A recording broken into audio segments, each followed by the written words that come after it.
on to the one that I am actually excited that you got me to read. Because I was like, oh God, Keanu Reeves wrote a comic book. What else is this guy going to try and do? He makes kick-ass movies. He makes kick-ass motorcycles. Like, he's got to be bad at something, right? Wrong. Wrong.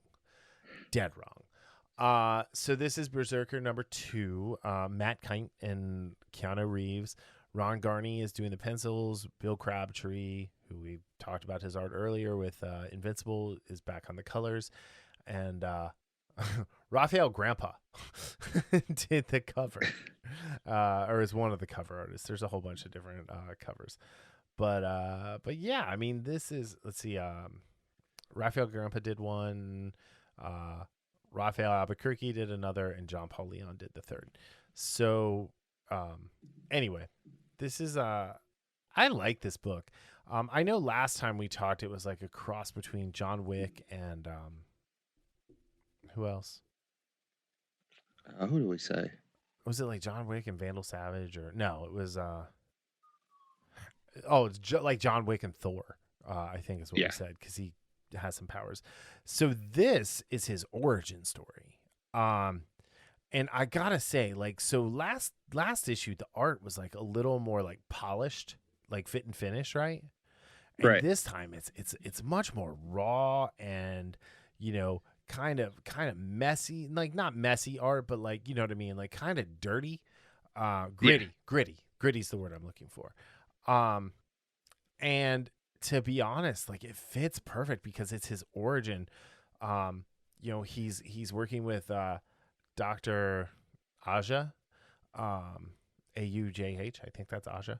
Anyway, and she's like helping him recover like some repressed memories, and he remembers like before he was born, you know, sort of a thing.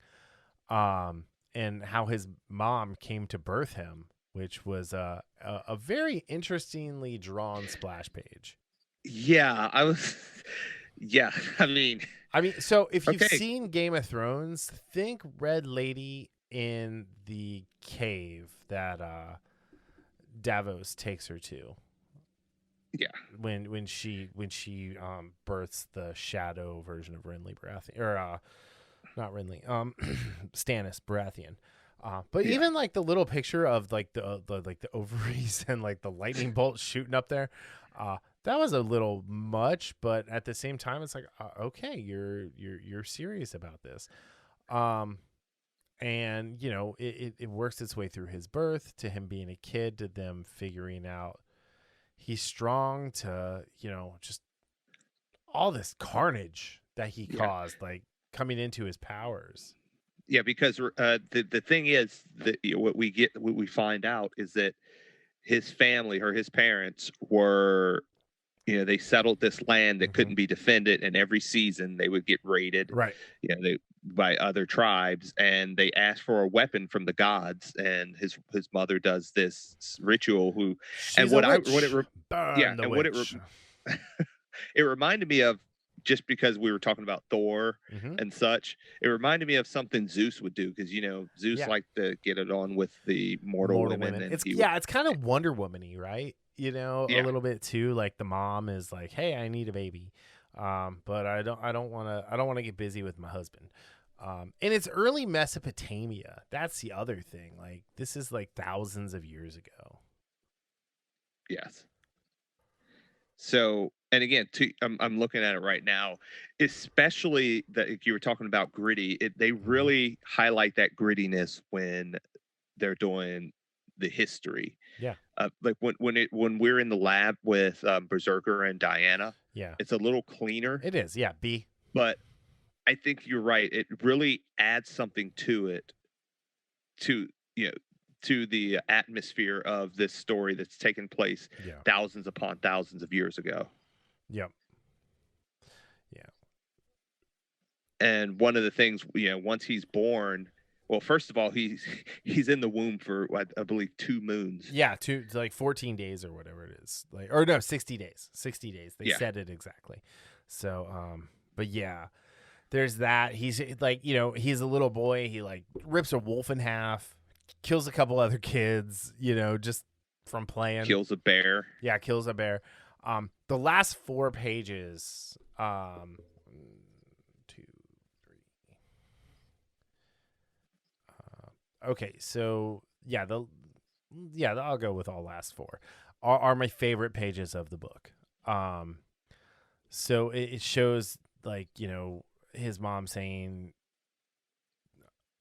they did, but the weapon is still just a boy, and then it shows him holding this gigantic hammer and a spear, and then in the next panel diving headlong into the battle, and then on the next page there's just a horse exploding as he's jumped through it.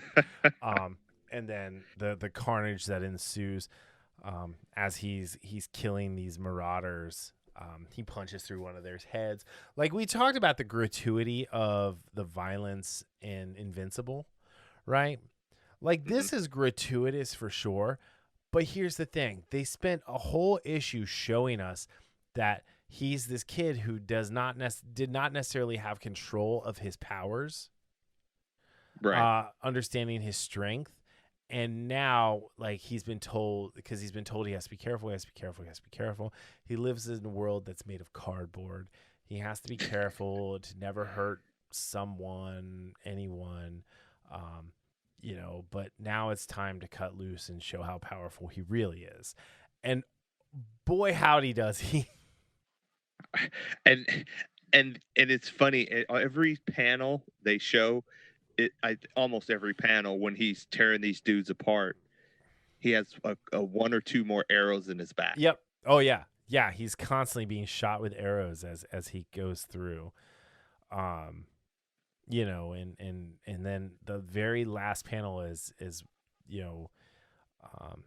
and I remember that being the last time I ever felt happy. Like, before, like with all of this, it was the last time, like, because now he's the weapon. Yeah. He's not a boy anymore. He's just a weapon. And I'm super interested to see where this goes. I really dig this. I like the art. I like the story. And God damn it, Keanu, please be bad at something. Like, save some awesomeness for some other people to do. It's just not fair. He was in Cyberpunk, and his part in Cyberpunk may have caused that game to go downhill. No. Yeah. Is that the ripple in the space-time continuum? Yeah. The space dork continuum. Anyway, but yeah, no, this is really good. I like it. I want to see more. I do like the idea that Dr. Ahuja might not be trying to help him. She might be trying to use him. And I came across. I was thinking that as well. Just, I don't. It's kind of subtle, I believe. Like, because again, it's subtle enough where we could be overthinking it, but I don't necessarily think so. Yeah. No, I agree. Because he mentioned somewhere, like, down when she's talking about helping him, and you see all these instances of other doctors, for centuries you've been measuring me, taking samples, analyzing me, poking me, scanning me. But she's like, my protocols are protocols. Like, seeing the results of him remembering stuff that he hasn't remembered before. Yeah, and remember, this is all him recovering from being burned alive in the last at the end of issue 1. Right. So yeah, I mean, this is just really, really cool. I like it. I like what's happening.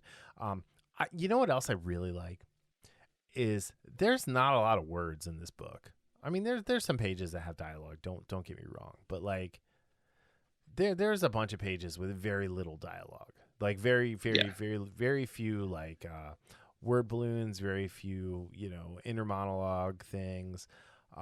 The last few pages are pretty much all action. But yeah. All right. So, sorry, go ahead. I was about to say, it's just playing on the fact that comics are visual media.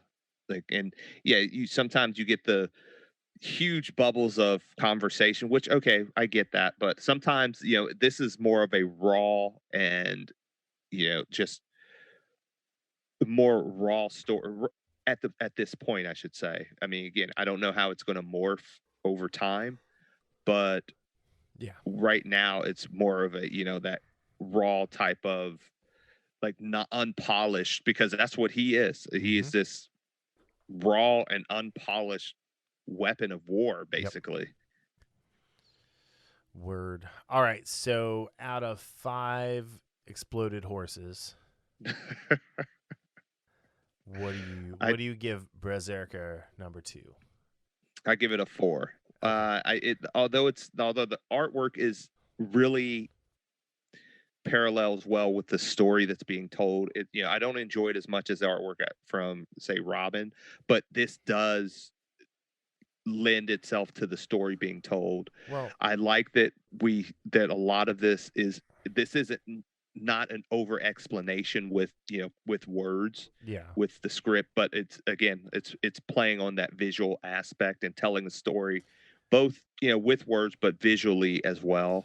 Yeah. And I'm just so damn curious to see where this is going. Yeah. Like, there's a panel where he's kicking a guy's spine out the back of his body whilst ripping the head and arm off another guy. Yes. I mean, it shows a lot.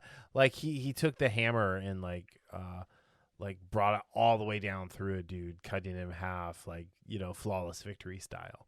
And then putting the Frisbee hat back on his head. So I'm going to agree with you and go with a 4. But I think I'm going to disagree with you a little bit. This art, like, for an indie book, because, Boom is maybe the 4th at best, probably 5th, like, best-selling comic book publisher right now. And most of that is due to Power Rangers. So, like, this art is actually, like, 100% in line with what I would expect from a Boom book. Yeah. Right? Like, oh, yeah. Like, it doesn't have, like, the Marvel way or the DC way. And I think that's what actually helps it stand out and make it even more visually interesting. I totally agree with that. And I know you've told me, like, when you told me, like, a couple years ago when I started looking at some of these independents, and I'm so used to a certain type of artwork, getting used to, just a different way of presenting. Well, it's like when we reviewed that visually. Malachi God of Devils or whatever that indie book was that those guys sent us. That was really good, that I liked. I'm bummed that the next one hasn't come out yet. Like, that's where we had that conversation. We actually had that conversation on air. But and then I don't know did you get the paper copy or did you just buy the digital copy? Digital. Okay, so there's a preview at the back of this for Basilisk, Cullen Bunn's new book, which it looks interesting, but, like, it also shows, like, some pretty cool art that is just the flashbacks, and I'm kind of sad that that's not how the art is going to look throughout the whole book. It's kind of like Dustin Nguyen's art on crack, but in a good way. So just putting that one out there. But yeah, no, this is exciting. 2 good books. I can't believe 2 good books came out in 1 week. To be honest, because some of comics, like, have been crap. Like, I'm still buying X-Men books, and I don't know why, because I don't enjoy any of them. You just can't say no. I kind of, like, I did not get Children of the Atom 2. I did buy the first one, but, I just, I got Dr. Aphra. I'm not really digging Dr. Aphra lately. I don't like the Star Wars Bounty Hunters, but, like, I keep buying those for some unknown godly reason. I'm getting the Star Wars, but I'm, like, 15 issues behind. The only one I'm current on with Star Wars really is Darth Vader, which is one of the better ones. But yeah, it's just one of those things where, I don't know. There's lots of good books out there. Unfortunately, some of them are 5, 10, 20 years old. So, but yeah. Okay, so both of these books are available on Comixology. If you go to if you go to the show notes for this episode, there's actually a link to take you directly to both books. And if you go ahead and purchase them, like, we don't get anything for it, but we do get, like, the referral credit, which helps us out with some of the other stuff we do with Comixology. So yeah. Cool. All right.